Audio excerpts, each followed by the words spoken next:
Good morning mga ka-agri. Yan, ano tayo, kuha tayo ng talong oh. Kahit pa paano may ano tayo, gulay ba.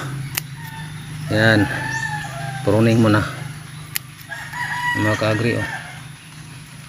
Talong pang ano sa malunggay, at kalabasa mga ka-agri. Yan, dagdagan pa natin.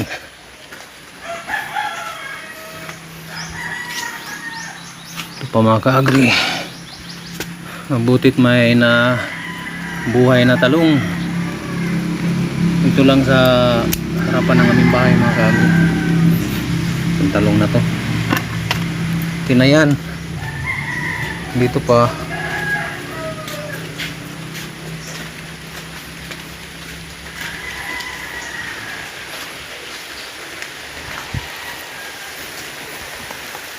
Yan mga ka-agri oh. Meron pa. Mambo na.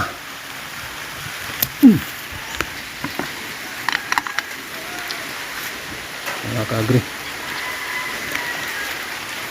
Tapos meron pa dito. Yan o. Meron pa. Butit may nabuhay na talong mga ka-agri. Kahit pa paano eh. Sa 6 na pong piraso tinanim natin, mga 10 lang nabuhay mga ka-agri.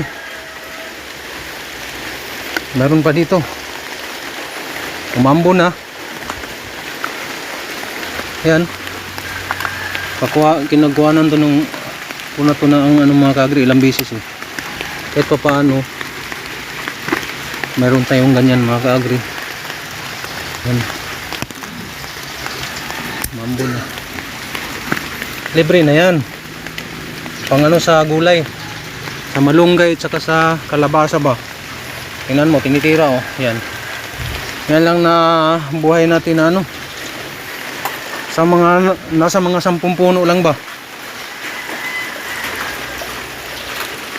Tapos dito tayo sa ano natin no, upo natin.